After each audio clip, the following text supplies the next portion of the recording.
Okay. Hello and welcome. Thank you all for joining us here today. I'm Nick Rohn, Director of Technology for the Asset Leadership Network, and I'm excited for a special discussion of kind of a follow-up discussion from our book club that's been focused on Nexus, a brief history of information networks from Stone Age to AI. And Jim Dieter, CEO, is going to lead that discussion, and we have some other participants here on the panel as well. And would love to hear your thoughts out from the audience in addition. So send any comments or questions to the chat. And before we get underway, we just want to thank our patron members, Jacobs, Mantech, Onuma, ABS Quality Evaluations, and CGI, as well as all our organizational members.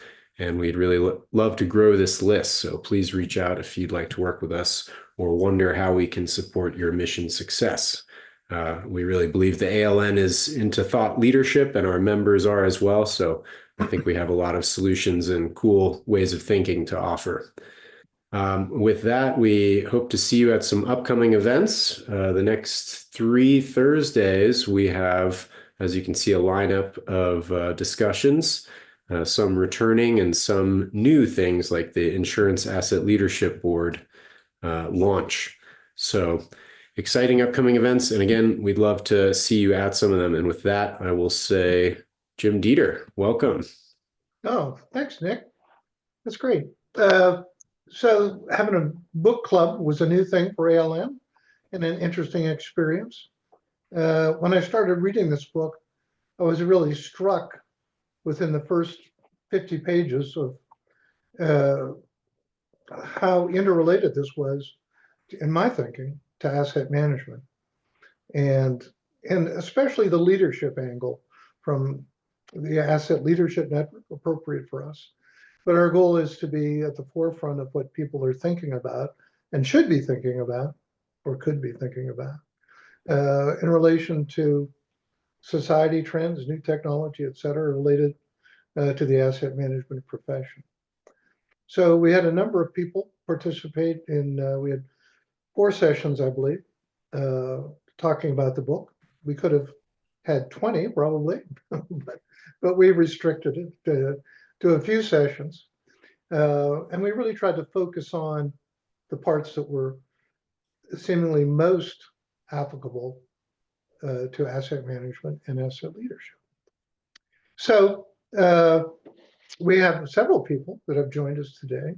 So what I'd like to do is give you each half a minute or a minute to introduce yourself and maybe a brief statement of what prompted you to participate or be interested in this topic. So Susan, can we start with you? Sure. My name's Susan LaBelle. I am from Calgary, Canada. I will say up front, I've read part of the book, but I haven't finished it. And Mike reassured me that I could still join. I think one of the things that really struck me about this book is it's the discussion around AI, it's around technology, it's around societies, and the parallels I'm seeing not only with asset management, but also with all of the social, political uncertainty and change going on in the world right now. And I think that it's one of those books where you read it, you think about it, you read some more, you think about it some more, and I'm really interested in hearing others' views, opinions, and perspectives.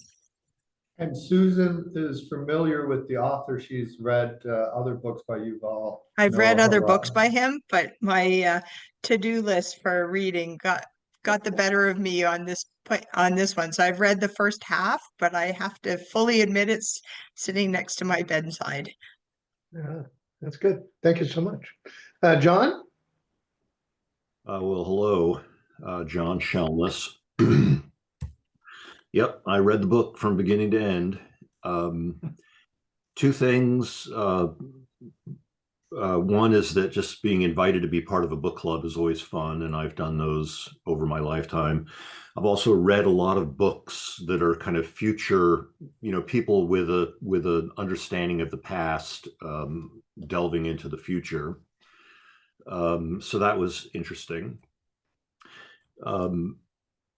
And I was just thumbing through the book, and the part that really caught my attention that I found myself doing a lot of research about was the history between the card catalog and the computer, which was all of these electromechanical devices like the IBM punch card, and that's what the Stasi and the Nazis and the Soviets were using.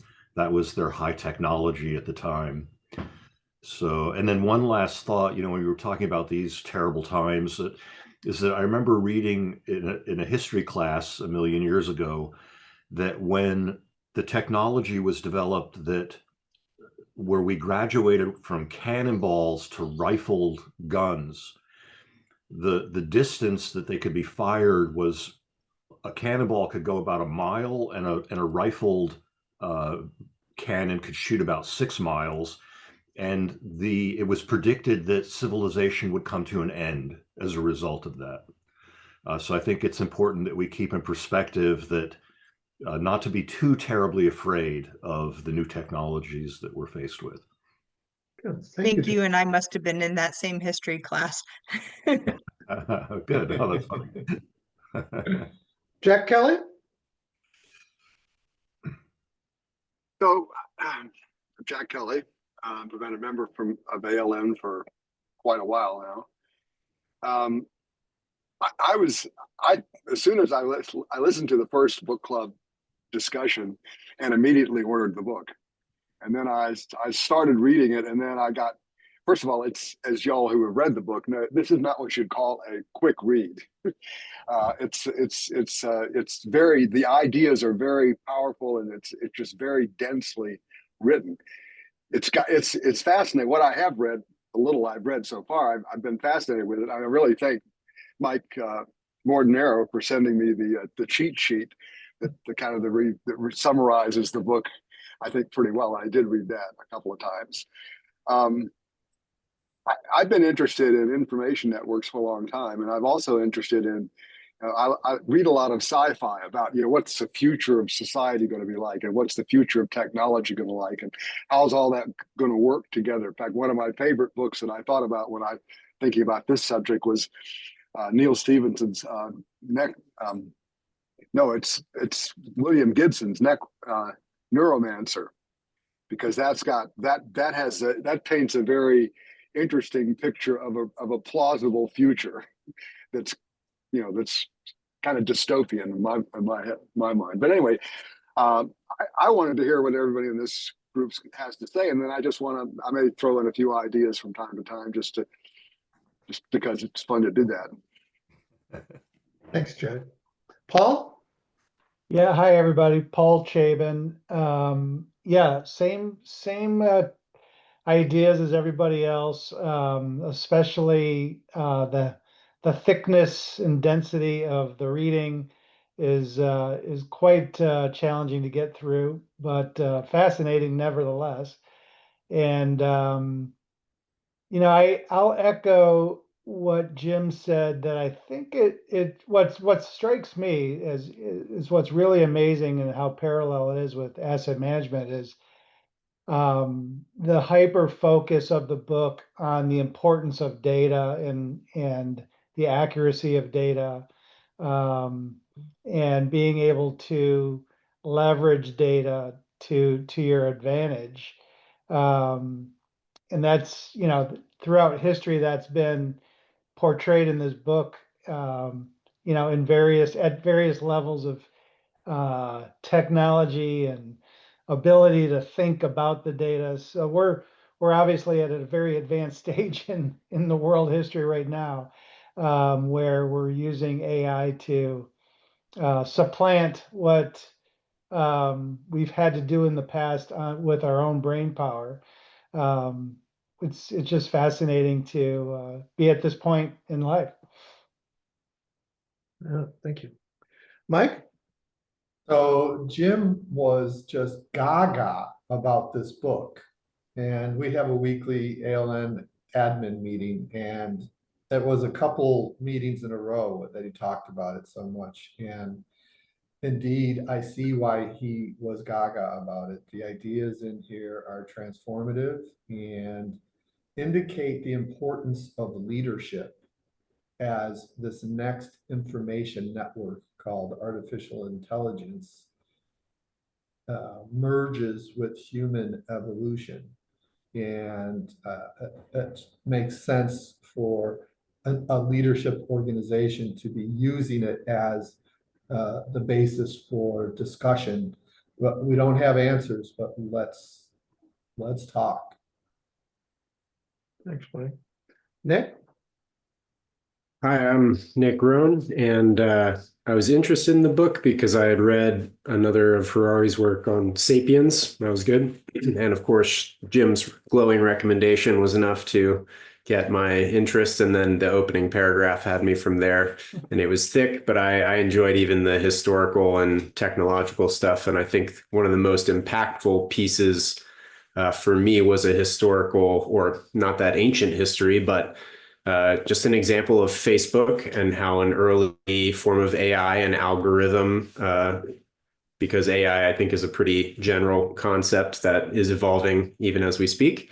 And it just showed how the best intentions sometimes result in really negative or just unintended consequences. And it was, an example of how an algorithm or an agent or, a decision-making tool was given the goal of increasing engagement. And it did so by, promoting inflammatory and maybe false information and these other things. And so I think it just really highlighted, kind of like Mike was saying, the importance of leadership and a unified form of thinking rather than a siloed form of thinking. We shouldn't just think on increase money, increase engagement. We need to think in, more society level outcomes if we want to avoid the pitfalls that have often befallen society in using new tools.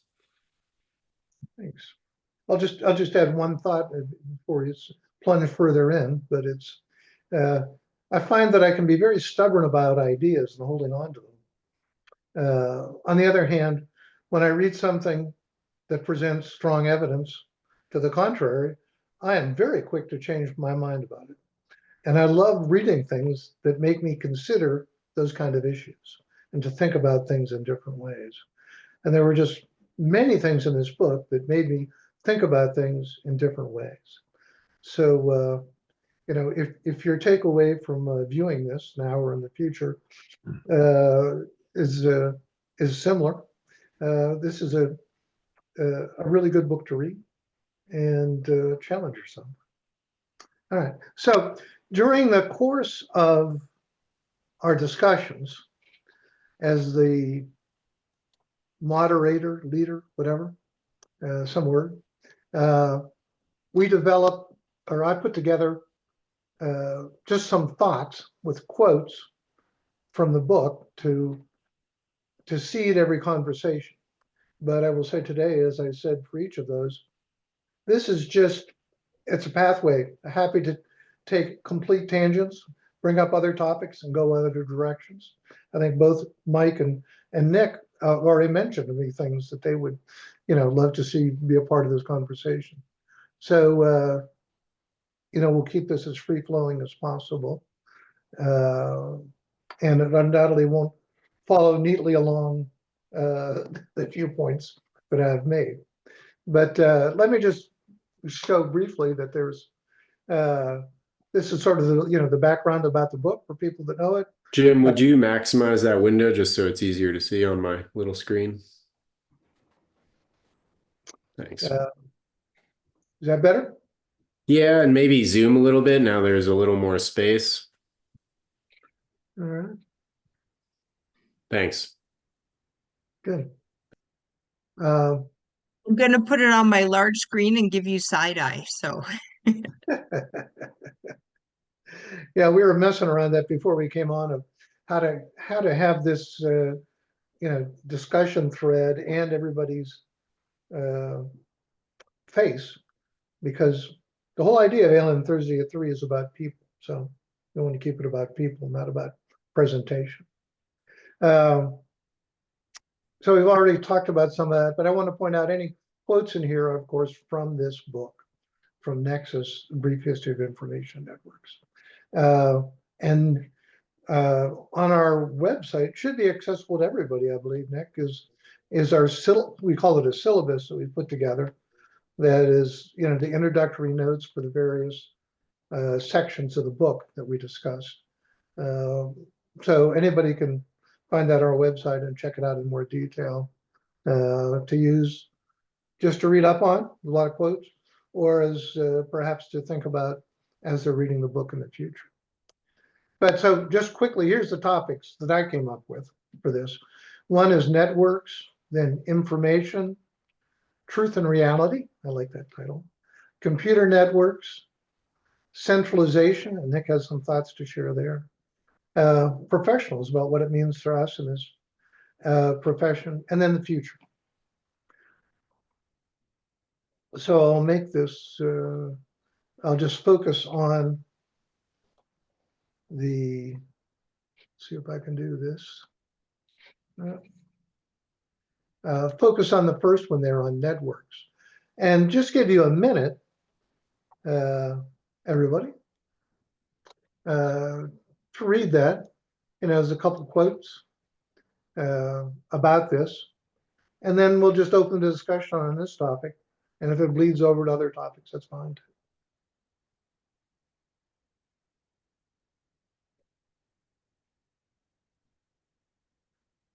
But mainly, you know, describing it as a network problem. That's one of the things that caught my attention from the Asset Leadership Network. So, and then about truth. That was one of my big ahas in this book, is truth isn't what I thought it was. Interesting. Anybody have a thought? Like to kick it off?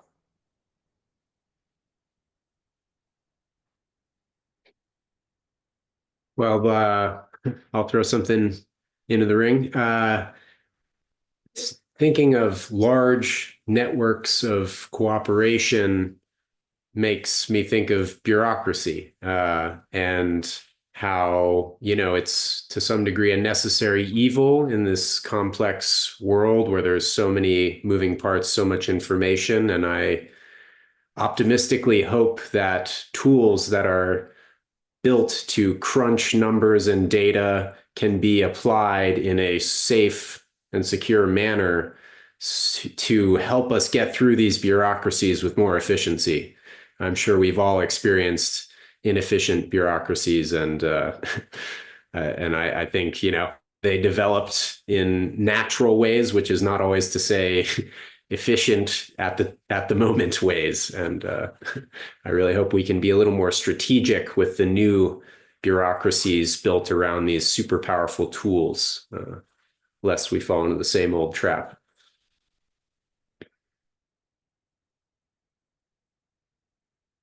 Who'd like to be next? Well, I just see John's brain's working. I can see it. so Oh, go ahead. go ahead, John. I'll let you go first. So I should preface this by saying that I noted this when we had our discussion groups, that there are aspects of this book that I object to. And one of them is this tendency that humans have to mysticize and to turn it into something magical, that we have this concept of AI and it's kind of out there and it sounds really intriguing, but there's not it's really hard to pin down exactly what it is. Nick, you're talking about bureaucracies. There's a television show from England called Yes, Prime Minister. It started out as Yes, Minister. And it's really it's a very funny program because you get some inside knowledge about why bureaucracies are the way they are. And it's done in a very comedic way. And that from an insider's perspective, a bureaucracy doesn't have anything to do with the ideals with which people outside of bureaucracies wish they would operate. They take on a life of their own. And we saw this in the book with other things like Facebook or other technologies. They take on a life of their own, and we're outside kind of wondering what the heck is going on. So that's it. That's my statement. So just jumping, as somebody who worked in a very large bureaucracy for a very long time, that would be the federal government. My impression is that it's really a network of networks. And lots of large organizations are, in fact, networks of networks. And so you, within a given network, you have issues like what's the integrity of the network, what's the flexibility, the resiliency of the network. You can come up with a number of characteristics. And of course, within large bureaucracies, one of the reasons large bureaucracies have the problems that they have are that there are, tensions between some of these networks within the larger network. And so you've got people and subgroups trying to protect their authorities, trying to advance their causes in opposition to maybe other groups that advocate some slightly different approach, or maybe even radically different approach to doing things. So it's not as simple as a given network. It's like, how do you successfully manage clusters of networks or networks of networks?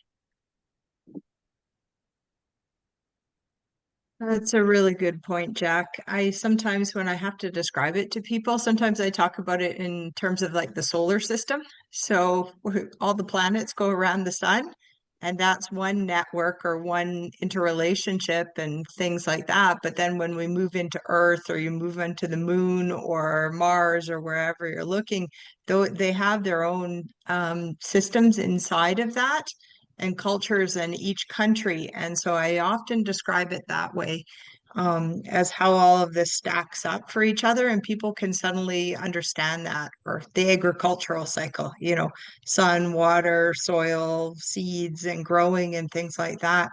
Because I think that an awful lot of this is cultural, and it's your background and how you interpret what's the center. Is the center the sun, or is the center Earth?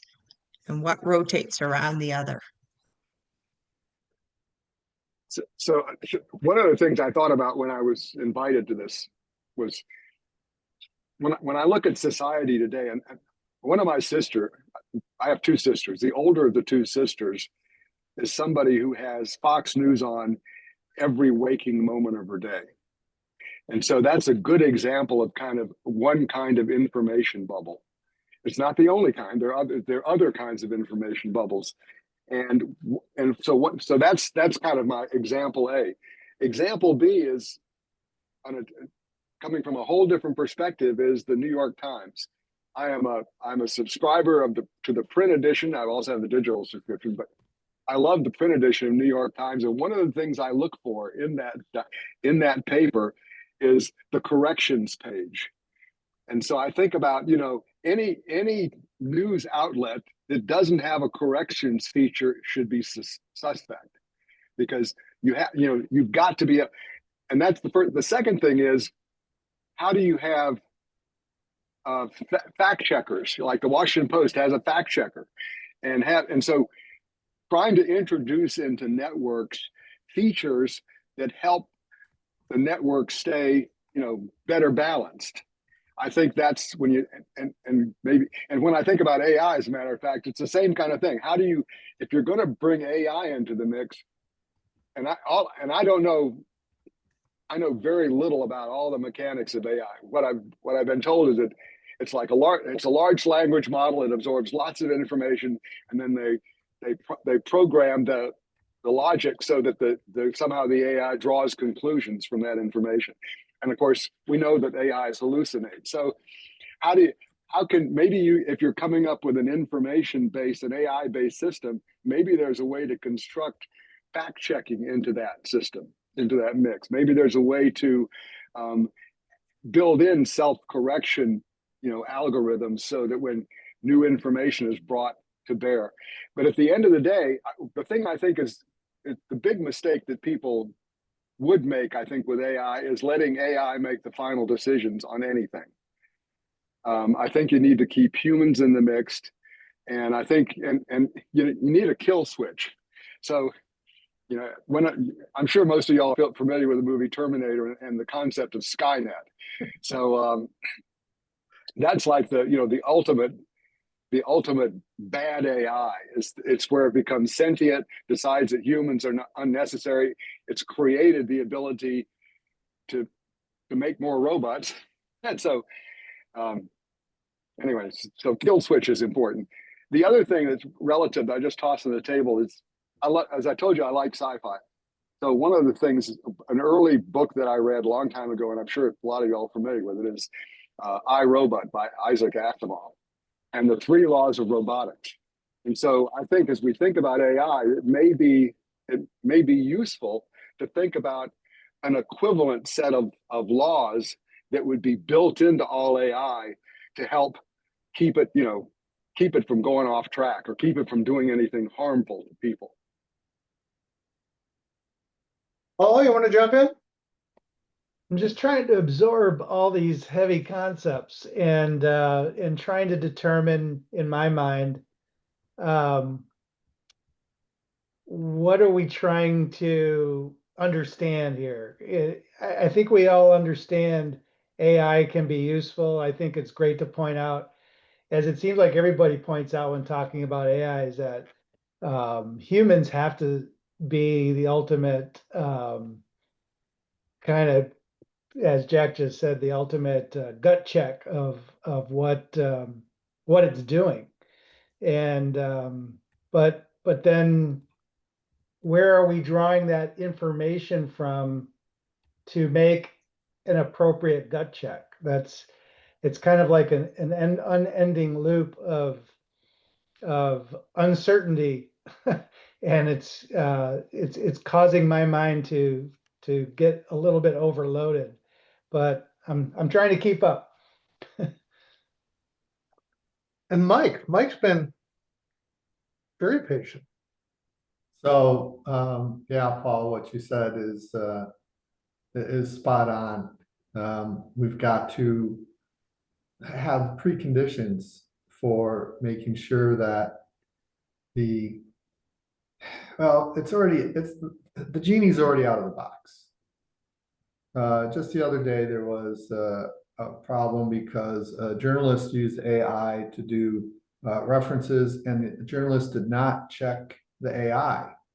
Well, also the journalist's editors did not check him and check his AI. So there's all kinds of things. And I'm sorry, we're not supposed to talk politics, but I am sure there was meddling with the US political system from outside sources. And we have to have defenses against the Skynet that is attacking our ways of being.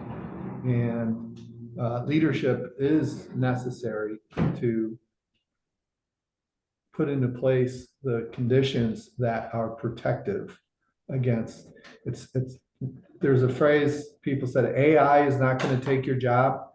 Another human being using AI is going to take your job. And another human being using AI is going to take your democracy also. So we have to have things in place to prevent the bad use of tools, just like always, just like the rifled cannon, ball, etc. We've got to have things in place. So my mind keeps going to an example from my career, and that when I was working for Sunflower Systems. I spent a lot of time at Social Security, where they implementing that software package. And so we were dealing with the bureaucracy at Social Security, and we were dealing with the information technology at Social Security. And it's a massive, massive bureaucracy. They have There's Social Security offices in every county in the United States. And every one of them has a copy machine. How many copy machines is that? You know, it's from the macro to the micro. But I think it's an example also that it's easy to say bureaucracy and think bad, and it's pejorative. But I worked with Social Security, and I never met anybody that wasn't doing their very best to make that system work the best it possibly could. There was, you know, I didn't ever see anybody sitting around not doing anything. Very hyper focused on delivering their product. And then, so then having some familiarity with their information system, I mean, you know, very marginally on the outside and as a user of that system, it's like, so what would AI do there? You know, it's the idea of a rigidly programmed system that uses certain qualifications to make certain decisions. And that's just the kind of decisions as Jack, you know, brought out. You know, so who's making the decision? You know, it's like, do you let the drone shoot on its own? Or, you know, in Social Security case, do you let, you know, an AI, and to the extent it already is, make decisions? And so what does having a kill switch look like? So it's, you know, perhaps it's as simple as being able to push a button and say, I need a human to get involved in this. We already have AI making decisions about our healthcare. There's a section in the book that talked about medical decisions for insurance companies being made by AI, and they had a much higher rate of declining claims than humans did. So how does this AI, let me try to take it here. So how do you see AI fitting into asset management? Okay, so I'm going to take a little stab at this. First of all, just before I answer that question, you know, already going back into the 1970s, when with the dawn of genetics, there were, you know, religious groups that were objecting to genetics, and there were ethicists that were chiming in, and universities had ethics departments that were chiming in about genetics. And I just was thinking when you listed off the parts of the book that there's just, I don't think the word ethics was ever mentioned once in the book. I could be wrong. I don't know, but I don't remember there being, there isn't any, it's become just completely political, you know, the fights about Facebook and all of that. It's just, you know, who can manipulate the data so they can win. And you know, that's kind of unfortunate. Now, I wanted to give it two examples here about where this strategy can help in asset management. Wells Fargo Mortgage is based here in Des Moines, and someone told me a story a number of years ago where at the beginning of the week, every Monday, they would walk into their cubes and there would be a stack of papers 3 feet tall. And each piece of paper had, starting with 1 penny and then working up to higher numbers, was money that was being held in the Wells Fargo treasury that had to be reconciled, else Wells Fargo would be vulnerable to class action lawsuits. And people had to go through these pieces of paper one at a time and go through these incredible number of steps in order to figure out what to do with that 1 penny, and then working their way up to 2 pennies, 5 pennies, 10 pennies. And there was just an article in the Times, Jack, about you know, the elimination of the bottom rung, the entry-level job in businesses, because AI would be a perfect function for dealing with that 3-foot stack of papers. And then similarly, I had a lawyer friend who would be, when he first started working, would go into a conference room and be met with a 3-foot high stack of papers, with a room full of other brand new attorneys, and they would go through collectively line by line of those papers, trying to figure out where errors were, making corrections and things like that. And I kind of feel like, just like computers, that mundane work is best suited for AI. And so this comes to my impression of AI. I wrote this to Mike in an email. My first thing is that if you cannot identify a single asset, you cannot manage assets.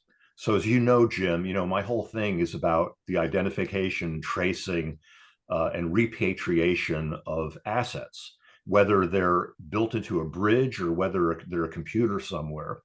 And that my feeling is that asset management is hamstrung if you cannot get down to the granular level and identify a single piece of property and actually do something with it, manipulate it, move its location, whatever you want to do. There you go. That's it. Good.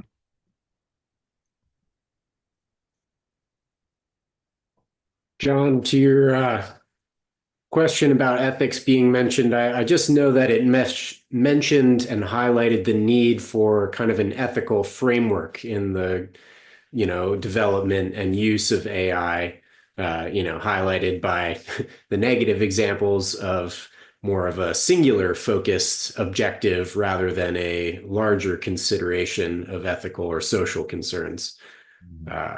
So I know it mentioned ethics to some degree, but yeah, maybe not by that. I don't know if it used that word very much. One thought that's occurred to me is we're so information focused in this profession. And what does AI do when it gets hold of that information? Is that a positive or is that a negative? And if it all becomes centralized, I'm cueing Nick here because he had some thoughts on this. Not to exclude everybody else, but is that a good thing or a bad thing? Or then you start to think, well, do we want everyone in the world to have access to the diagrams of the subway system in Washington, D.C., and the details of their performance? Maybe that's not a good idea. Well, Jim, I'll just briefly say that when I think about this, I like to picture, and I think one of our members, Mentor APM, works in this world now and is incorporating AI. They work with water and water systems. And one of the clearest examples of the use of AI effectively moving through a stack of paper or data in real time, no way a human could, is to balance flows around a city and say, based on the sensor data coming in from various places across the city, we have to change the way this pump or this overflow is working. And, one person, I think, would be hard pressed to make coordinated decisions balancing risks and needs across the city, quick enough. And people have, and, there are systems to help with that. But I think similar to, a conductor of a subway having, control, but a lot of times being prompted by the machinery and the sensors to do what he needs to do at the right time. I think that sort of model can be applied and easily pictured as optimizing whether it's power across a network of, grid or, and so, and as far as centralization, again, I'm optimistically thinking rather than centralization because it's no longer so geographic, having all the data in one physical place, but more, I like the phrase right now, unification, to say when someone needs access to make an informed decision at a system level, they have access to that system of real-time data, but not, in a secure, open way, which there seems to be technology to support that these days. But rather than centralization in the traditional sense with the example in the books, the Roman emperor that had all the data information flowing into one place. unifying is letting disparate departments get access to data, just having it in an accessible way, and for first responders, for whoever needs it at a moment's notice. I think one of the things I see is that you knew the data that was coming in was directional, trendable, but not necessarily accurate or precise or fully complete. And you knew better than to, do statistics to the third decimal place or something like that. And I'm seeing that more people are using AI and they're relying on it, but they may or may not understand the underlying basis for it. The I can tell what's been prompted by AI going, it doesn't actually apply in this case. In general, in this geographic area, this is true, but this specific site's got these unique characteristics. And I'm working in oil and gas, and I'm like, that's got H2S in it. That's a sour site. And unless you are really aware of that, pulling up generic and general stuff. And so I think I can believe every time I read a newspaper report that says, oh, they pulled up and they look for, what was it, Chicago or something, one of the papers that said, hey, here's your summer reading list that didn't actually exist as books. I could easily believe that people who, particularly without that broad general understanding, are going to pull back this information. It's like taking the first Google search return and going, that's absolutely the truth. It concerns me that not only is there an ethical issue, but if AI is taking over all of this base level data, how do we know that the results that are coming out are appropriate, right? And that people aren't making really quite serious health and safety decisions without a full picture of what's going on there. I love my calculator. Don't get me wrong. I'm not going back to, hand long division, but I think there needs to be this balancing of, okay, what's appropriate and what isn't, and how do we get our next generations to understand that gut feel that says, yeah, that makes sense. The outcomes are reasonable. I just want to add a real quick thought to what Susan was saying, is that I remember as a kid when calculators came out that we received instruction about the importance of doing estimations in your head. So when you looked at Yeah. the results on the calculator, you would be like, no, I've made a mistake.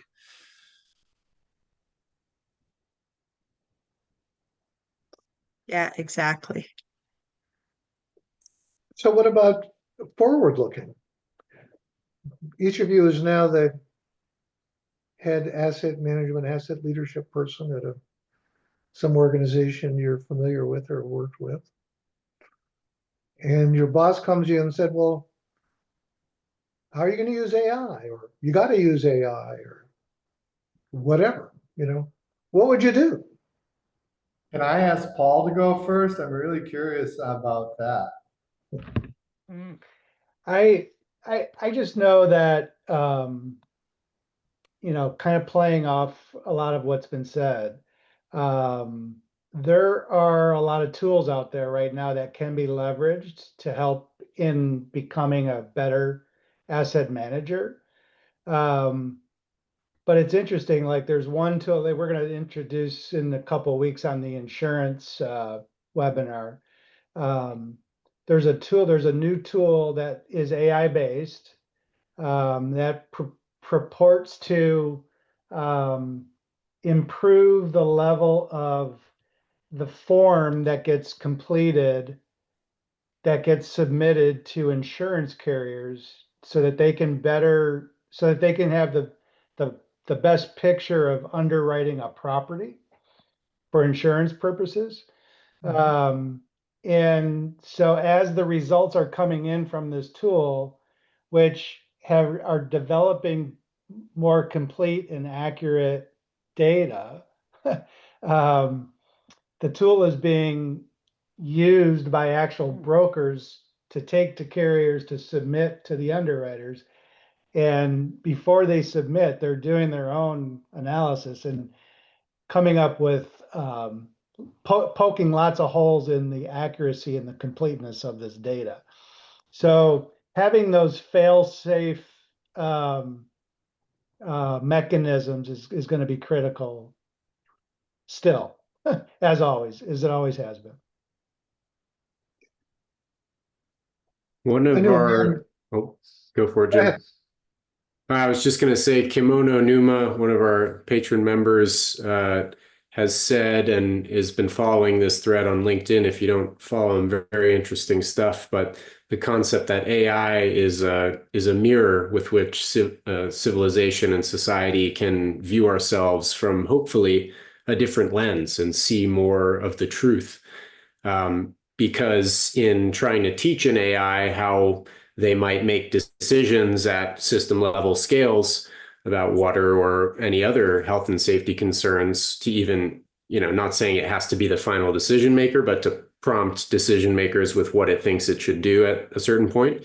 We have to be able to tell it our priorities. We have to, figure out the hard things, which are see what the people value and how we can prioritize them effectively and fairly and resiliently. And so I really like Kimon's line of thinking in that AI done right, I think, which means us paying close attention and having ethical frameworks to guide its use and development, means really taking a hard look at society and its values and how we can meet everyone's needs collectively.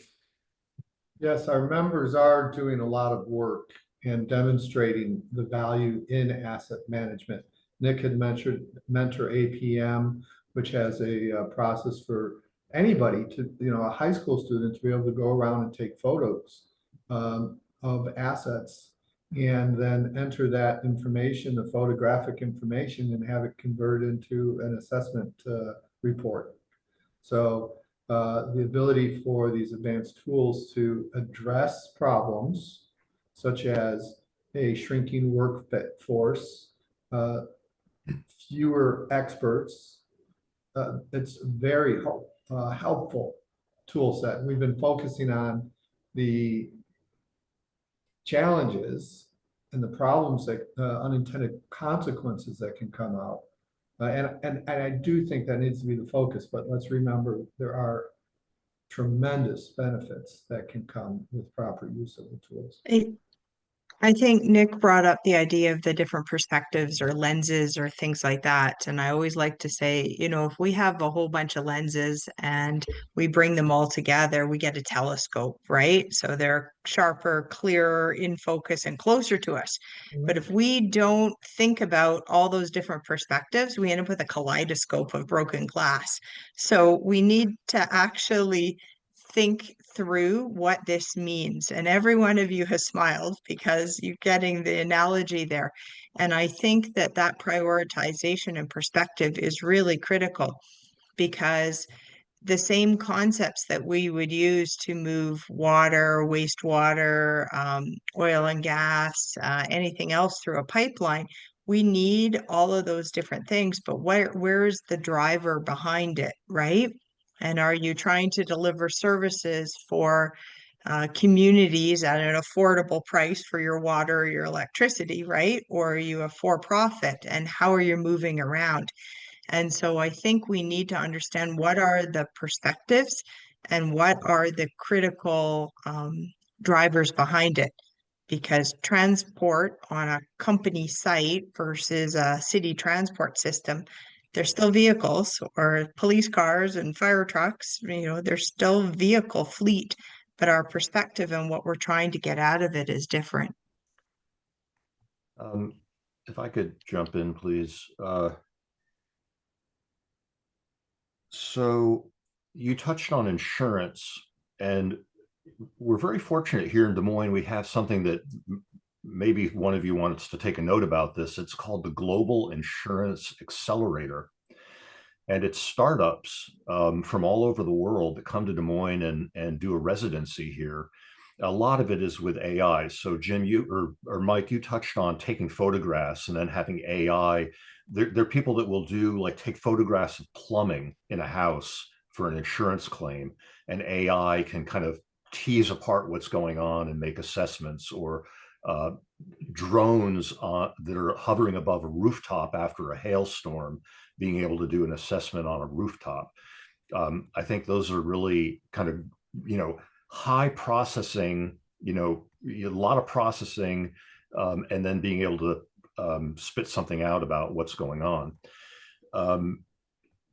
And as a concrete example, like you could pick anything like a waterworks system that's really full of pipes and plumbing, and you could have a program that is surfing the web all the time looking for information about, maybe someone posts on Reddit a problem with a particular pump or seals that are breaking, that a person can come to their computer in the morning and see these things pop up and realize that they need to accelerate the normal maintenance on a pump that was scheduled for 2026 June, that needs to be done in December 2025 because there's a risk of that seal blowing out. And I see AI as being very helpful in that regard too. Jack, let me get you back in here, and I'd like, your amazing position in the U.S. government and experience there. What do you see if you were still sitting back at that desk? What would you be thinking about this now, especially as it relates to asset management?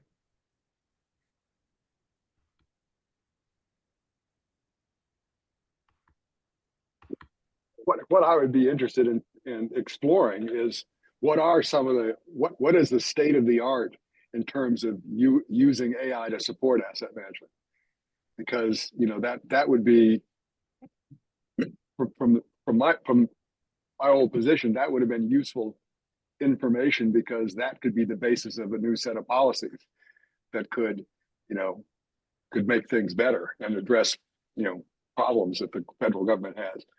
But that's and in fact, that would be a good AI application, kind of like to the point that John was talking about it.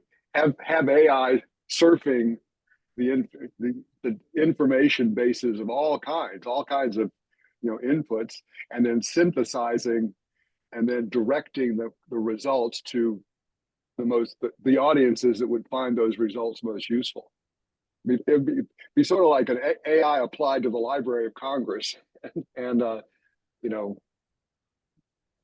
it's not just being able to respond to questions, but also to feed answers to people who have a need for that kind of information to get their jobs done. Jack, I want to brag just for a minute about at least 3 of our members are on the cutting edge of AI that I know about. Facil AI is one of the newest, and they use plug and play independent data layers to optimize factory power or HVAC. As long as there's sensors at the right points, the AI is taking that data and achieving incredible savings. Mike, back me up, something like 50% or 30% or something almost immediately. That's the plug and play piece. And I'll post a link to their website soon, and maybe share a link to their program with us. And I mentioned Mentor APM doing asset assessment, kind of like John was talking about. You take a photo of something and the AI is pulling all this relevant data about the boiler or the filter or any of that, and then cataloging it in their asset management system. And then Kimono Numa is using AI to help with architectural and design related tasks, as well as the storytelling component, which we're finding is super important in getting owners of big projects or buildings to understand what is possible and why they need to request certain things about the format that architects and construction, getting all the standardized formats. And AI is just so good at crunching all that information, even if it comes in a messy format, and helping tell the story with pictures and videos and words about why it's important. So I'm really proud of our members. I think the thought leadership is definitely happening in this industry right now for the ALN.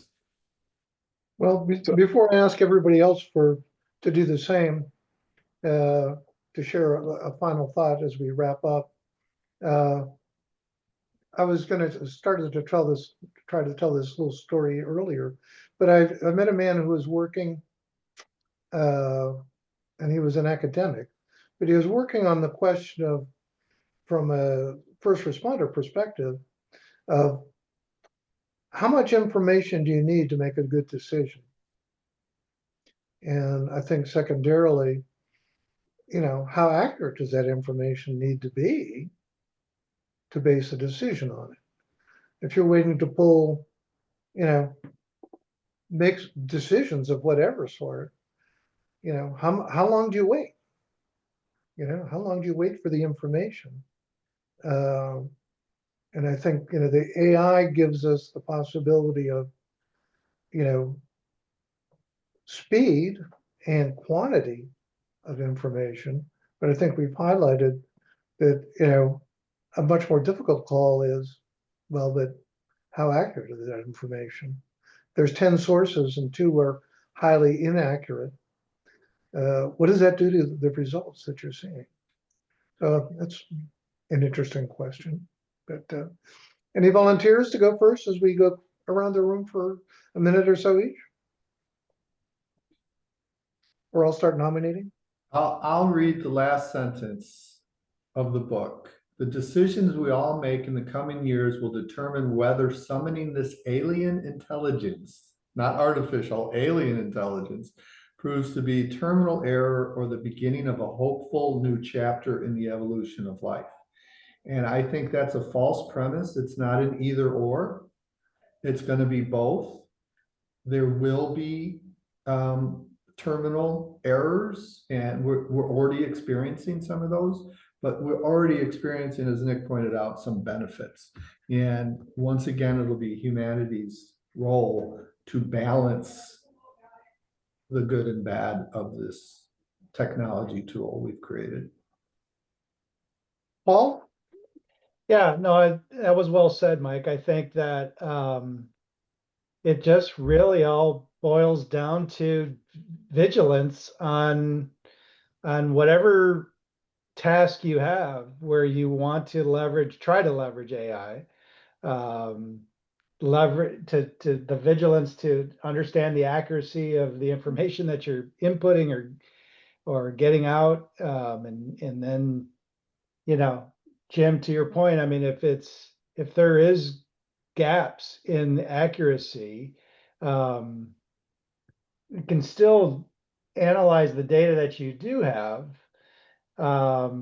as best as possible, get the best results that you could get out of that, but continuously improve upon the data gathering and the sources of data, and you'll be able to tweak what you have into better decisions later. So it's really, I think, whether it's AI or not AI, it's the same processes that we've always had to use to improve upon how we build our systems to achieve our objectives. So it's just another tool, and we just have to be diligent about how we use it. John? A couple quick things. Jack was talking about the cutting edge. I think there's so many fast developments happening in AI that it's not examining the cutting edge. It's more about looking about what's in the wake of AI, that there's all sorts of things out there that are available to explore that doesn't have to be on the cutting edge of AI. And I just think that we are living in an age where things are accelerating again. It's again like the canon. We're going through an age where things are happening so fast, and we humans tend to mythologize what's going on around us. And I'm very, resistant to doing that. And I think the old adage in computers, garbage in, garbage out. I think, yes, there's a lot of very gullible people out there that will read what they see on the internet and believe it.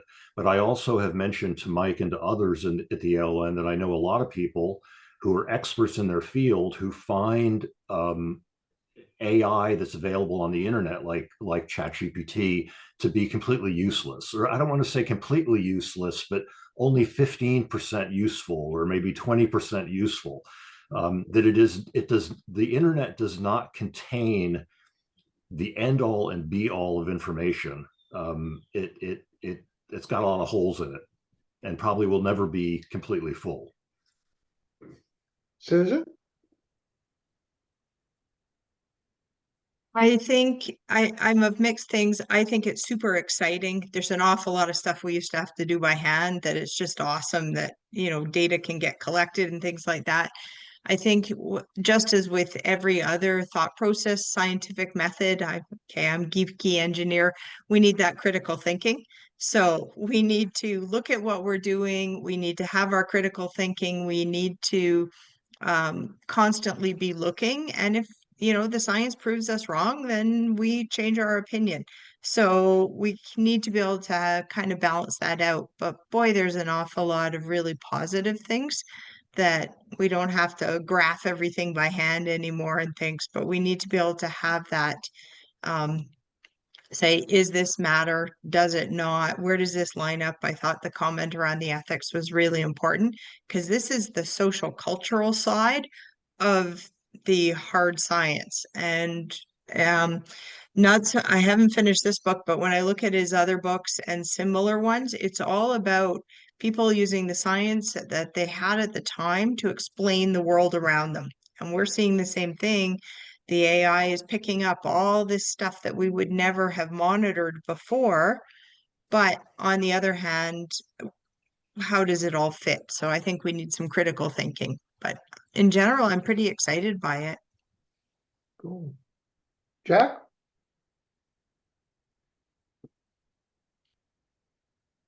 Well, I think we are. I think I'm going to have to bolt out of here. I got another meeting that starts at 5 after, so I've got 3 minutes to get there. So thank you very much. It was really interesting conversation with all of you. Have a great day. Thank you. Take care. Thank you, Susan. So I think we are. I think AI offers some very promising capabilities, and I think we need to be respectful, but also critical, and make sure that we are, we learn the lessons that we need to learn, and we don't. Again, I draw the line at letting AI make automatic decisions without human intervention, because I really think that's. I think that's a mistake on our part if we allow that to happen. But to be be again thoughtful, imaginative, and try to use AI where it clearly demonstrates unambiguously, to the extent that's possible, a value add in whatever processes we can apply it to. But on where we need to be skeptical, like whatever those areas are, then we just need to do the best we can and be humble. Humility is a good thing to have. Yeah. Oh no, we're in trouble. The ethics question that keeps resonating in my head of, and it was addressed a little bit in the book, I think, or at least it seemed to me, but it's a question. I mean, you don't hear, I think it's in society that we don't hear the word ethics used. It's no longer a factor. It's like, oh, I'm not going to do that because it wouldn't be ethical. When's the last time you heard somebody say that? So I think that's my big takeaway word from the session, I think. But I want to thank you all. This was really excellent. It ran longer than I thought it would, but we could go on talking for some time, of course, too. So thank you all for participating in the book club. Thank you for the people watching this for paying attention. And we look to carry this discussion and the topics forward for the Asset Leadership Network and other venues, of course. Mike, you got the closing? Yes, thank you, Jim, for getting this ball rolling. It's been very interesting and enlightening and educating books discussion series. Next week, we're going to be talking again with Steve Corse, who is a neurodivergent facility manager. We talked with him in 2024, and he's coming back. He has added people to his facility management staff who are neurodivergent. And I think this is a real important area for asset management. It's stated to involve all relevant parties as part of asset management, and that means neurodivergent people also. That's followed by Paul is going to be returning back. We're going to be launching the ALN Asset Leadership Board. Oh, no. First, we're going to be, next week, we're actually, next week, we're talking with Lindsay about Oslo. The ISO 55000 committee just met, so that'll be next week. Then it'll be Steve Corse. Then we'll have Steve Chavin or Paul Chavin launching the ALN Insurance Asset Leadership Board. And I really think that we're going to make some great strides by combining asset management with insurance in a very direct manner, and look forward to that. That's another hour program. So thank you all, and we'll see you next week. Thanks for doing this, guys. It was great. Thanks.